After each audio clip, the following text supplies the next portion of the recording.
Good evening class. मैं गौरव एक बार फिर से आप सबका स्वागत करता हूं आपके अपने परिवार स्वाध्याय श्री में। तो चलिए बच्चों, एक बार क्लास की शुरुआत करते हैं। आज टाइम की कमी होने की वजह से, है ना, आज टाइम की कमी होने की वजह से हम क्लास को शुरू कर लेते हैं आपका, और आप लोग अच्छे से क्लास को लीजिएगा, है ना। चलिए पहले क्वेश्चन के साथ आपकी क्लास की शुरुआत करते हैं। ज़्यादा बातचीत नहीं करूंगा क्योंकि टाइम कम है मेरे पास, मुझे आज जाना था, इसलिए मैंने आपकी क्लास बना दी है। ठीक है, चलिए अब मेरी बात सुनिए ध्यान से। पहले क्वेश्चन के साथ हम क्लास की शुरुआत कर लेते हैं। आपका क्वेश्चन क्या कहता है, भारत में हरित क्रांति किस क्षेत्र में सर्वाधिक सफल रही थी? बताइए, भारत में जो हरित क्रांति है वो किस क्षेत्र में सबसे ज्यादा सफल रही थी? तो देखिए बच्चों, अगर मैं बात करता हूं भारत में जो हरित क्रांति सफल रही थी वो रही थी आपकी गेहूं और चावल में। किसमें? आपका गेहूं और चावल में भारत में हरित क्रांति जो है वो सबसे ज्यादा सफल रही थी। ठीक है, सबसे ज्यादा सफल आपकी गेहूं और चावल में रही थी। तो एक बात को याद रखिएगा, आपका जो हरित क्रांति जो शब्द है आपका भारत में हरित क्रांति, देखिए हरित क्रांति जो शब्द है वो एक अमेरिकी वैज्ञानिक था जिसका नाम था आपका विलियम गोर्ड। क्या नाम था आपका? William gourd. विलियम गोर्ड ने आपका हरित क्रांति शब्द दिया था। ठीक है, क्या नाम था आपका? विलियम गोर्ड ने हरित क्रांति शब्द दिया था। अगर मैं बात करता हूं बच्चा आपका हरित क्रांति होती क्या है, अगर मैं हरित क्रांति की बात करता हूं कि हरित क्रांति होती क्या है, तो आप लोग जानते होंगे, है ना, बहुत सारे बच्चे इस बात को जानते होंगे कि हरित क्रांति होती क्या है। तो समझिए मेरी बात को, हरित क्रांति होती क्या है। तो हरित क्रांति क्या होती है आपकी? हरित क्रांति का संबंध कृषि उत्पादन से है। किससे आपका हरित क्रांति का संबंध होता है? आपका किससे? आपका कृषि उत्पादन से होता है। कृषि उत्पादन से, किससे? आपका कृषि उत्पादन से हरित क्रांति का संबंध होता है। इसका मतलब क्या है? इसका मतलब है विश्व भर में कृषि क्षेत्र में, क्या आपका विश्व भर में कृषि क्षेत्र में आधुनिक तरीकों का और आपका तकनीकों का और ऐसे बीजों का उपयोग करना जिनमें आपका क्या होता है, आपका जिनमें रोग प्रतिरोधक क्षमता उच्च होती है, उसे क्या कहते हैं? हरित क्रांति कहते हैं। दोबारा सुन लीजिए, आपका देखिए हरित क्रांति का संबंध जो होता है वो कृषि उत्पादकता बढ़ाने से होता है। हरित क्रांति में आपका तकनीकों का उपयोग किया जाता है, अर्थात यहां पर तकनीकी का उपयोग करके कृषि की जाती है। दूसरा, आपका ऐसे बीजों का उपयोग किया जाता है जिन बीजों में रोग प्रतिरोधक क्षमता उच्च होती है और उत्पादकता भी आपका उच्च होती है। ठीक है, रोग प्रतिरोधक क्षमता उच्च होती है और उत्पादकता भी उच्च होती है। ठीक है, अगर मैं बात करता हूं आपका इसके जनक की, किसके? आपका हरित क्रांति के मैं जनक की बात करता हूं। किसका? आपका जनक की। तो विश्व में जो हरित क्रांति के जनक है वो कौन है? तो विश्व में हरित क्रांति के जनक आपके कौन है बच्चा? नॉर्मन बोरलॉग है। कौन है आपका? Norman Borlaug. नॉर्मन बोरलॉग कौन है आपका? नॉर्मन बोरलॉग आपका हरित क्रांति के जनक है। कौन है आपके? Norman Borlaug. ठीक है, नॉर्मन बोरलॉग आपके हरित क्रांति के जनक है। अगर मैं बात करता हूं, ये आपके मैक्सिको में आपका इन्होंने अनुसंधान संस्थान शुरू किया। आपका इन्होंने मैक्सिको में अनुसंधान संस्थान की स्थापना कर दी। क्या कर दिया? अनुसंधान संस्थान आपका स्थान, है ना, अनुसंधान संस्थान की शुरुआत कर दी। आपका कहां पे? आपका मैक्सिको में। भाई ऐसा क्यों था? देखिए, अगर मैं मैक्सिको की बात करता हूं तो यहीं से आपका हरित क्रांति की शुरुआत होती है बच्चों। किसकी? आपकी हरित क्रांति की शुरुआत कहां से होती है? मैक्सिको से ही होती है। हरित क्रांति का जन्म आपको हरित क्रांति जो जन्म होता है वो मैक्सिको से ही होता है। आपका नॉर्मन बोरलॉग ने आपका देखिए, आपका ऐसा हो रहा था वहां पे आपका मैक्सिको में मैक्सिको क्रांति, और उसके बाद आपका क्या आती है वहां पर आपका, उसके बाद वहां पर शुरू हो जाती है आपकी क्या, वहां पर आपका हरित क्रांति शुरू होती है। नॉर्मन बोरलॉग ने हरित क्रांति में अपना बहुत ज्यादा योगदान दिया, और नॉर्मन बोरलॉग ने ही आपका जो आपकी देखिए आपका मैक्सिको में क्या हो रहा था आपका मैक्सिको में हो रहा था कि वहां पर आपका उपजाऊ नहीं हो, मतलब आपकी उत्पादकता नहीं हो पा रही थी। जैसे आपका गेहूं या चावल या कुछ भी लगाया तो वहां पर आपका मेहनत ज्यादा और उत्पादकता नहीं हो पा रही थी, जैसे आपका भारत में चल रहा था। तो यहां पर नॉर्मन बोरलॉग आते हैं और उन्होंने क्या किया, इन्होंने अपना सन 1940 का जो दशक था आपका, सन 1940 का जो दशक था उस समय पर इन्होंने आपका अपना परीक्षण शुरू कर दिया, और उन्होंने ऐसे बीजों का आविष्कार कर दिया जिनकी उत्पादकता तो उच्च थी और उनमें रोग प्रतिरोधक क्षमता भी क्या थी? आपका उच्च थी। 1960 तक पहुंचते कहां तक? आपका 1940 से 1960 के दशक तक पहुंचते मैक्सिको जो है विश्व में आपका गेहूं का निर्यातक देश बन गया। किसका? आपका मैक्सिको जो है वो आपका गेहूं का निर्यातक देश बन गया। भाई क्या बन गया? निर्यातक देश बन जाता है। तो यहां से क्या होता है आपका भारत का, इसमें आपका 1961 में भारत और चाइना का युद्ध होता है, उसके बाद आपका भारत और पाकिस्तान का युद्ध होता है। अब मैक्सिको ने तो अपनी जरूरत को पूरा कर लिया, उसके बाद भारत में क्या होता है आपका, भारत में 1900 जब आपका पाकिस्तान के साथ आपका युद्ध होता है तो उसके बाद क्या होता है, आपका भारत में आपका अकाल की स्थिति आ जाती है, भारत में अकाल पड़ जाता है। जब 1966 में आपका पहली बार योजना अवकाश लाया गया था, है ना, भारत में अकाल पड़ जाता है। उस युद्ध के समय पर अमेरिका ने भी भारत को गेहूं देने से कर दिया मना।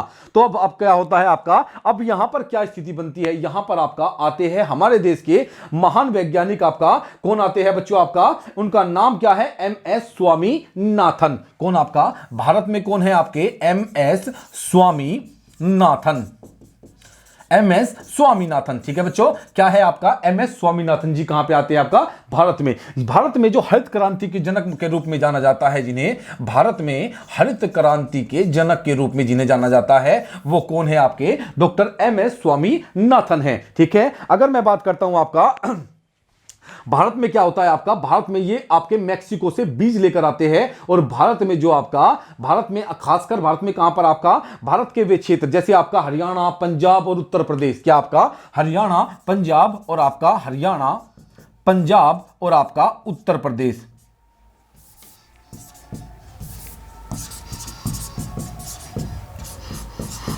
हरियाणा, पंजाब और यूपी, ये क्षेत्र ऐसे थे जिन पे हरित क्रांति का विशेष प्रभाव हुआ। और यहां पर आपका नॉर्मल बोर्डलॉग के द्वारा आपका क्या होता है, सन 1965 में, कब आपका, सन 1965 में भारत की हरित क्रांति की शुरुआत मानी जाती है। कब आपका, सन 1965 में भारत में हरित क्रांति की शुरुआत मानी जाती है। और इसका जो ट्रायल चलाया गया वो हरियाणा, पंजाब और यूपी के क्षेत्र में चलाया गया, और यहां पर यह सफल भी हो जाती है। और भारत धीरे धीरे 1966 से लेकर, कब से आपका, 1967 से 1968, कब आपका 1967, आपका 1967 से लेकर आपका 1977 तक आपका क्या होता है, भारत जो है आपका क्या बन जाता है, आपका अग्रणी उत्पादक बन जाता है, खाद्यान्न का अग्रणी उत्पादक बन जाता है आपका, कौन आपका, भारत बन जाता है। लेकिन एक बात को नोट करिएगा, हरित क्रांति का सबसे ज्यादा जो फायदा मिला था वो आपका हरियाणा, पंजाब और उत्तर प्रदेश के क्षेत्र को सबसे ज्यादा मिला था, क्योंकि यहां पर मशीनों के द्वारा आपका आधुनिक तकनीकों के द्वारा कृषि की जाती है। और दूसरा यहां पर और क्या किया जाता है, यहां पर आपका पानी की और सिंचाई की बहुत अच्छी सुविधा होती है, जो आपके इन बीजों के लिए बहुत उपयुक्त था। ठीक है, नोट कर लीजिएगा, हर एक चीज को मैं हट जाता हूं, स्क्रीनशॉट ले लीजिएगा। चलिए नेक्स्ट क्वेश्चन की बात करता हूं। नेक्स्ट क्वेश्चन क्या कहता है आपका, नेक्स्ट क्वेश्चन को देखते हैं, आपका नेक्स्ट क्वेश्चन क्या कहता है। क्वेश्चन नंबर 2, किसने भूमि पैमाने का मापन के लिए गज ए सिकंदरी का प्रचलन किया। बताइए आपका, किसने आपका भूमि मापन के लिए गज ए सिकंदरी का क्या किया, आपका प्रचलन किया, आविष्कार किया। तो गज ए सिकंदरी, इसके तो नाम से पता चल जाता है आपका सिकंदर लोधी। कौन आपका, सिकंदर लोधी। तो सिकंदर लोधी आपका दिल्ली का दूसरा सम्राट हुआ करता था, दूसरा आपका सुल्तान हुआ करता था आपका, कौन, मोहम्मद आपका लोधी वंश का दूसरा सुल्तान, किसका आपका, लोधी। पहला कौन था आपका, बहलोल, कौन था आपका, बहलोल लोधी। दूसरा आपका सिकंदर, कौन था आपका, सिकंदर। और फिर इसके बाद कौन आता है आपका, इब्राहिम, कौन आपका, इब्राहिम लोधी। पानीपत का 1526 के युद्ध वाला बच्चा, कौन आपका, पानीपत के 1526 युद्ध वाला बच्चा है इब्राहिम लोधी। तो आपका सिकंदर आता है आपका, और सिकंदर ने आपका क्या किया, भूमि मापन के लिए गज ए सिकंदरी, क्या आपका, ये 39 अंगुल, किसका आपका, 39 अंगुल,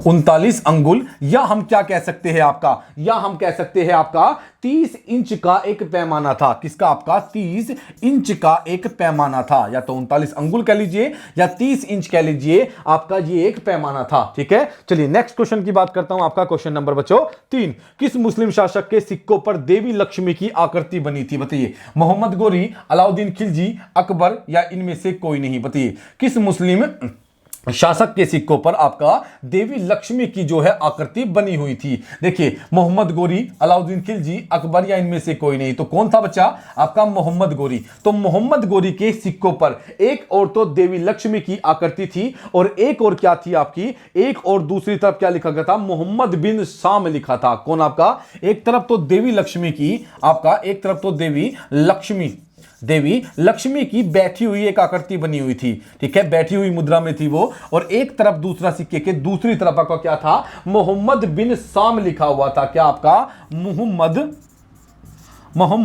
बिन शाम लिखा हुआ था। ये आपका लिखा हुआ था आपके, एक तरफ आपका देवी लक्ष्मी और दूसरी तरफ मोहम्मद बिन शाम लिखा हुआ था। तो देखिए बच्चों, ये ऐसा क्यों था, ऐसा नहीं था, ऐसा नहीं था कि ये जो महान राजा था ये बहुत बड़ा भाई भयंकर, इसने हिंदुओं का बहुत ज्यादा अच्छा काम किया, हिंदुओं के लिए बहुत कुछ किया, ऐसा वैसा ड्रामा कुछ नहीं था, ये सब चालबाजी थी। कारण क्या था समझ लीजिए मेरी बात को। इनका जैसे अकबर ने सिया राम नामक सिक्का चलाया था, अकबर ने सिया राम नामक एक सिक्का चलाया था, इनका पता कारण क्या था इनका, ये चाहते थे कि जो आपका प्रजा है उन्हें ये संदेश दिया जा सके कि हमारे लिए सब बराबर है, चाहे वो हिंदू हो चाहे मुस्लिम हो, हमारे लिए सब बराबर है। चौहान वंश के जो सिक्के थे उन पर देवी लक्ष्मी की आकृति मिलती थी, तो इन्होंने उस आकृति को नहीं बदला और जो का त्यो उसे यूज किया, बस दूसरी तरफ उस पर मोहम्मद बिन शाम लिखवा दिया गया। तो इस बात को नोट कर लीजिएगा कि ये कोई महान लोग नहीं थे, इनका बस एक ही उद्देश्य था कि ये लोगों के बीच एक प्रचार करना चाहते थे कि हमारे लिए सब बराबर है। घंटा कोई बराबर नहीं था इनके लिए, बराबर तो बस इनके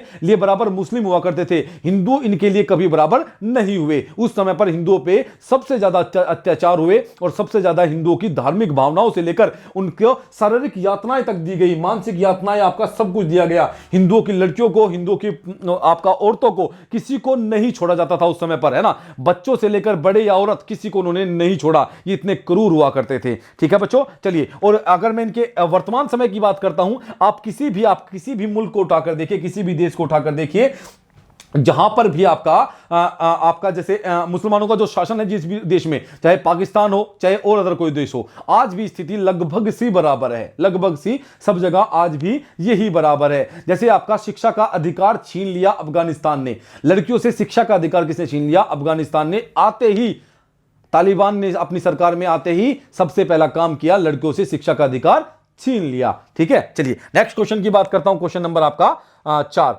रजिया बेगम को आपका पद पर बैठाने में किसका हाथ था? बताइए, रजिया बेगम को पद पर बैठाने में किसका हाथ था, या कहने लगूं मैं आपका सत्ता में पहुंचाने में किसका हाथ था?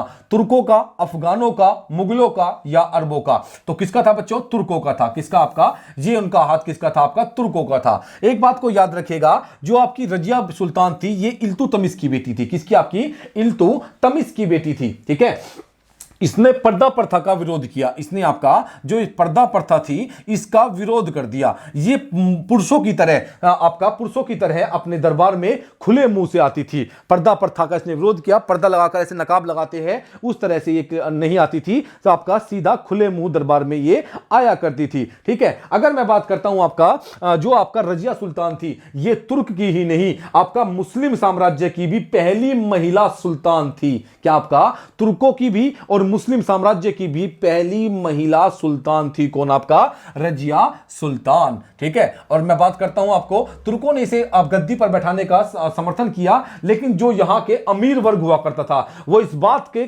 खिलाफ था कि हम एक औरत के अधीन कार्य नहीं कर सकते, अर्थात एक औरत जो है हम पर शासन नहीं कर सकती। इसलिए अंग्रेजों के षड्यंत्र के द्वारा आपका 1236 से लेकर 1240 ईस्वी तक इसने शासन किया और उसके बाद कैथल नामक स्थान पर इसकी हत्या कर दी गई। ठीक है बच्चों, चलिए नेक्स्ट क्वेश्चन की बात करते हैं, क्वेश्चन नंबर आपका 5। देखिए, आपका प्रसिद्ध यात्री इब्न बतूता, प्रसिद्ध यात्री इब्न बतूता के विषय में निम्नलिखित में आपको विचार करना है। बताइए, इसमें उसके लिए कौन सा कथन जो है वो सत्य दिया गया है? तो इस तरफ देखिए, मेरी बात को ध्यान से सुनिए, ये आपके सामने ऑप्शन है और ये क्वेश्चन है। नजर मार लीजिए, ऑप्शन उस तरफ लिखे हुए हैं, उम्मीद करूंगा बिल्कुल दिखाई दे रहा होगा। तो समझिए, देखिए मैं इधर से पढ़ूंगा खड़ा होकर, आप लोग समझने की कोशिश करिएगा। ठीक है, चलिए देखिए क्या है आपका, प्रसिद्ध यात्री इब्न बतूता के विषय में निम्नलिखित कथनों पर विचार कीजिए। वह चीन के दिल्ली के सुल्तान के दूत के रूप में भेजा गया था। चलिए, आपका वह मोरक्को का यात्री था। वह 14वीं शताब्दी में इस उपमहाद्वीप में यात्रा करते हुए उसने किताब उल हिंद में अपने अनुभव का वृतांत किया। यह गलत है। दीपू जी जो है वो आपका क्या हो जाएगा? चलिए, दीपू जी ने कुछ तो अच्छा किया, वैसे तो मुझे लग नहीं रहा था दीपू जी कुछ अच्छा कर पाएंगे इस क्वेश्चन में, लेकिन तुक्के से अच्छा हो गया है ना। चलिए, वह चीन में दिल्ली के सुल्तान के दूत के रूप में भेजा गया था। बिल्कुल सही बात है भाई, है ना आपका। और वह मोरक्को का यात्री था। बिल्कुल आपका। देखिए, अगर मैं बात करता हूं 1333 ईस्वी की, कब? आपका 1333 ईस्वी में एक मोरक्को का यात्री, कहां का? आपका मोरक्को का यात्री यात्री, कौन आपका, इब्न बतूता, कौन आपका, इब्न बतूता, पाओ में जूता, है ना, इब्न बतूता कहां आता है आपका, भारत आता है। उस समय पर भारत में किसका शासन हुआ करता था, उस समय पर MBT, मोहम्मद बिन तुगलक, अर्थात आपका तुगलक वंश का दूसरा सुल्तान था। कहा जाता है यह पढ़ा लिखा मूर्ख था। जब इसने आपका अपनी राजधानी को दिल्ली से दौलताबाद कर दिया तो कहा जाता है कि रास्ते में पहुंचते पहुंचते ही लोग मर गए, वहां तक पहुंच ही नहीं पाए। ऐसी स्थिति थी इस मूर्ख की कि जब इसने दोआब में कर वृद्धि की तो क्या होता है, जब ये दोआब में कर वृद्धि कर देता है तो उस समय पर ही दोआब में क्या लग जाता है, आपका अकाल पड़ जाता है। तो इसलिए इसे पढ़ा लिखा मूर्ख कहा जाता है। एमबीटी के विषय में कहा जाता है कि आपका पर जब ये मरा तो आपका किसने, आपका बदायूनी ने लिखा था कि आपका सम्राट को उसकी जनता से और जनता को उसकी सम्राट से क्या मिल गई, मुक्ति मिल गई। दिल्ली सल्तनत का एकमात्र पढ़ा लिखा सुल्तान कौन था आपका, ये था आपका एमबीटी, मोहम्मद बिन तुगलक। बहुत ज्यादा पढ़ा लिखा था, याद रखिएगा इस बात को, पढ़ा लिखा था, इसलिए इसकी नीतियों को जल्दी से कोई समझ नहीं पाया।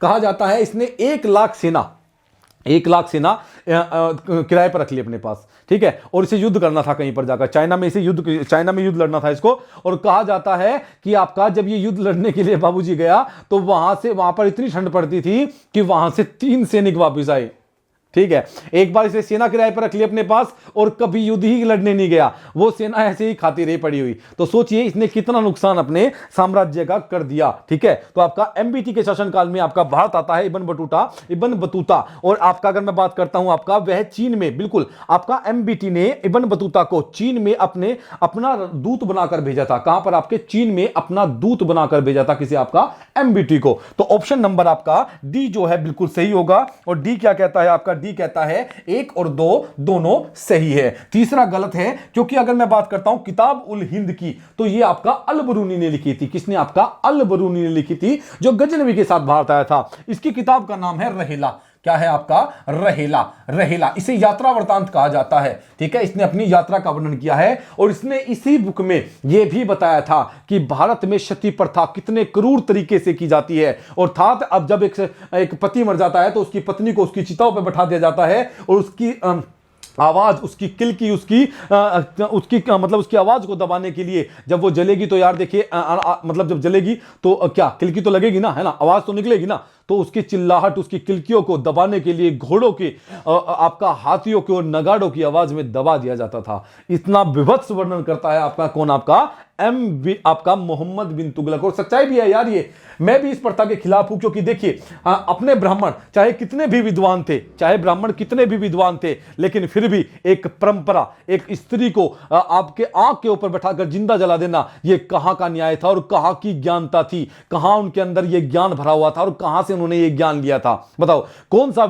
वेद कहता है कि आपको स्त्री को जला देना चाहिए, कि ना किसी वेद में ना किसी पुराण में कहीं ये बातें नहीं कही गई है। तो यह गलत था उस समय भी और आज भी यह गलत है, ठीक है बच्चों। अब इस प्रथा को खत्म कर दिया गया था, सती प्रथा को आपका लॉर्ड विलियम बेंटिंग के द्वारा खत्म कर दिया गया था। बहुत अच्छी बात थी, अंग्रेजों के द्वारा किया गया एक अच्छा कार्य है जो उन्होंने लागू किया, ठीक है। चलिए अब बताओ ऐसे विद्वान किस काम के जो अपने घर की औरत को ऐसे चिता में जला देते थे, बताइए। चलिए आपका 73वें संविधान संशोधन अधिनियम में किस तिथि को लागू किया गया। देखिए आपका बाबर एक बार अपनी झोपड़ी में या अपने मतलब क्या लगा तंबू में सोया हुआ था। तो उस समय पर बाबर ने देखा, बाबर अपनी बुक में लिखता है, किताब में यह बात लिखता है कि मैंने देखा कि गांव से कुछ लोग किसी मृत व्यक्ति को लेकर जा रहे थे और उसी के साथ एक दुल्हन भी जा रही थी। जब मैंने देखा कि उस दुल्हन को उसकी चिता पे बैठा दिया गया और उस पे क्या कर दिया गया, उसे जला दिया गया। उसकी आवाज से सारा माहौल जो है वो दर्द से भर गया और उसकी धीरे धीरे जब वो मर गई तो उसके मांस की जो जलने की गंध थी वो आसपास का सारा माहौल उससे मतलब आपका उसमें आने लगी। लेकिन वो लिखता है कि आपका हिंदुस्तानी ब्राह्मण चाहे विद्वान हो चाहे कुछ भी हो, ये लिखता है आपका कौन, बाबर। लेकिन ये कैसे विद्वान है जो अपने घर की औरत को एक चिता पर जिंदा जला देते हैं। बिल्कुल सही बात है भाई, ये विद्वान जो थे किस काम के लिए थे। चलिए 73वें संविधान संशोधन अधिनियम किस तिथि को लागू हुआ था। 73वां संविधान संशोधन अधिनियम ये किस तिथि को लागू किया गया था। देखिए बच्चों, अगर मैं 73वें संविधान संशोधन अधिनियम की बात करता हूं तो यह आपका 73वां संविधान संशोधन अधिनियम 1992 में लाया गया था। अगर पीएम की बात करता हूं तो प्रधानमंत्री कौन थे? आपका पीवी नरसिम्हा राव थे। 1992 में आपका क्या लाया गया? 1992 में आपका 73वां संविधान संशोधन अधिनियम लाया गया। और यह लागू कब किया गया? 24 अप्रैल 1993 को इसे लागू कर दिया गया। इसलिए 24 अप्रैल को पंचायती राज दिवस के रूप में मनाया जाता है। पंचायत राज दिवस के रूप में मनाया जाता है। अगर मैं बच्चों बात करता हूं आपका, अगर इसमें आप और समझना चाहते हो तो समझ लीजिए कि इसके द्वारा अनुसूची क्या जोड़ी गई? अनुसूची आपकी 11वीं अनुसूची इसके द्वारा जोड़ी गई। अगर भाग की बात करता हूं तो भाग 9 इसके द्वारा जोड़ा गया। अनुच्छेद आपके 343 से लेकर 243 ए से लेकर 243 ओ तक रखे गए। क्या आपका 243 ए से लेकर 243 ओ तक इसमें जोड़ दिया गया। अगर मैं विषय की बात करता हूं तो कुल विषय कितने हैं आपके? कुल विषय आपके 29 विषय है। तो 24 अप्रैल 1993 को आपका क्या किया गया? पंचायती राज को संवैधानिक दर्जा दे दिया गया और 3 स्तर पर पंचायती राज को लागू कर दिया गया। कौन कौन से 3 स्तर है? आपका ग्राम, आपका क्या हो जाएगा? सबसे नीचे होता है ग्राम, फिर होगा आपका ब्लॉक, क्या होगा आपका? दूसरे नंबर का होता है ब्लॉक और एक होगा आपका जिला। ये 3 स्तर पर। और इसकी सिफारिश किसने की थी? इसकी सिफारिश करने वाले थे आपका मेहता समिति, जिसका गठन सन 1956 में किया गया था। कब? आपका सन 1956 में इसका गठन कर दिया गया था। ठीक है। और अगर मैं बात करता हूं 2 स्तर पर, अगर 2 स्तर पर बात करता हूं आपका 2 स्तर पर पंचायत राज का गठन करने की बात अशोक मेहता समिति करती है। कौन? आपका अशोक मेहता समिति करती है। और आप बताइए कि 4 स्तर पर पंचायती राज का गठन करने की बात किस समिति ने की थी? किसने? आपका ये जवाब आप लोग दोगे। चलिए नेक्स्ट क्वेश्चन की बात करते हैं। क्वेश्चन नंबर आपका 8। भारत में पंचायती राज अधिनियम कब लागू हुआ? बताइए, भारत में पंचायती राज अधिनियम कब लागू किया गया था? 24 मई 1993 को, आपका 24 अप्रैल 1993 को, 24 अप्रैल 1994 को, 24 मई 1994 को। तो देखिए अभी मैंने बताया था कि आपका 24 अप्रैल 1993 को आपका क्या गया? पंचायती राज अधिनियम को लागू कर दिया गया। और इस अधिनियम के लागू होने के बाद पहली बार पंचायती राज के चुनाव कहां पे हुए थे? आपके एमपी में हुए थे। कहां पे? आपका एमपी अर्थात मध्य प्रदेश में कराए गए थे। नेक्स्ट क्वेश्चन की बात करते हैं। निम्नलिखित में से कौन सा संसद का स्थायी और उच्च सदन है? बताइए, निम्नलिखित में से कौन सा संसद का स्थायी और उच्च सदन है?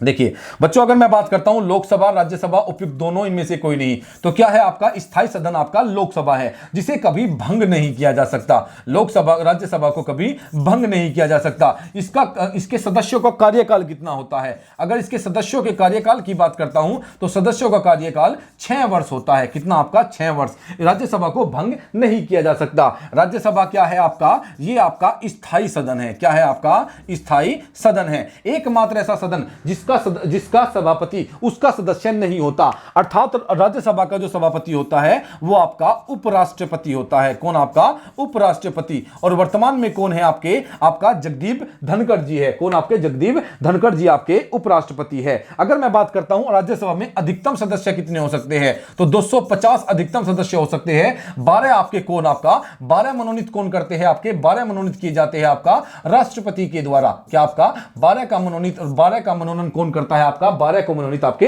राष्ट्रपति करते हैं। अधिकतम कितने हो सकते हैं? 250 हो सकते हैं। अगर वर्तमान की बात करता हूं आपका 238, आपका 200, आपका कितना हो जाएगा? 245। वर्तमान में कितने हैं आपके? वर्तमान में 245 है। कितने आपके? 245 है, जिसमें से 238 तो आपके क्या है? राज्यों और यूटी का, किसका? आपका राज्यों और यूटी का प्रतिनिधित्व करते हैं। और आपका बचे आपके 12 जो है राष्ट्रपति के द्वारा मनोनीत किए गए हैं।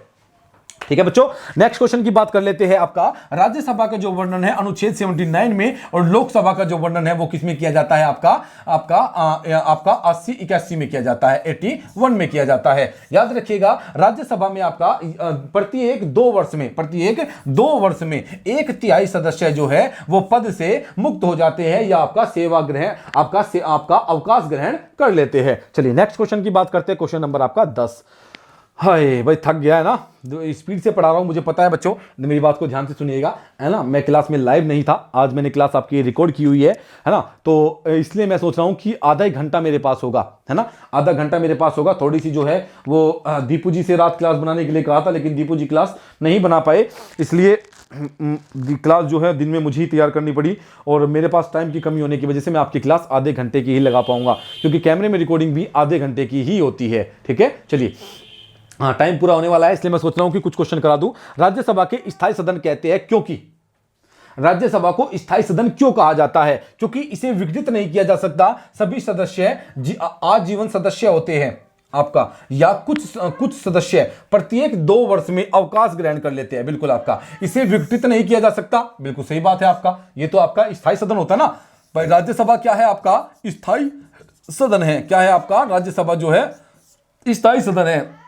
कुछ सदस्य प्रत्येक 2 वर्ष में आपका अवकाश ग्रहण कर लेते हैं। तो दोनों ही का मतलब क्या है? ये तो दीपू जी तो मानेंगे नहीं आपका, है ना, अपनी गलतियों से वो तो मानेंगे नहीं। मैंने स्पेशल लिख के दिया था ए और सी ये सही होगा। क्या होगा? ए और सी ये सही होगा। ए और सी दोनों सही दिए हुए हैं। नेक्स्ट क्वेश्चन की बात करते हैं आपका बच्चों। नेक्स्ट क्वेश्चन तो देखिए, दक्षिण पर प्रथम मुस्लिम आक्रमण देवगिरी के यादव शासक रामचंद्र पर किया गया आक्रमण किसके समय हुआ था? आक्रमण द्री कहां से आ गया भाई? ये समझ में नहीं आता भाई, क्या हरकत है ये भाई। इस हरकत से तो हम थक चुके हैं भाई, है ना।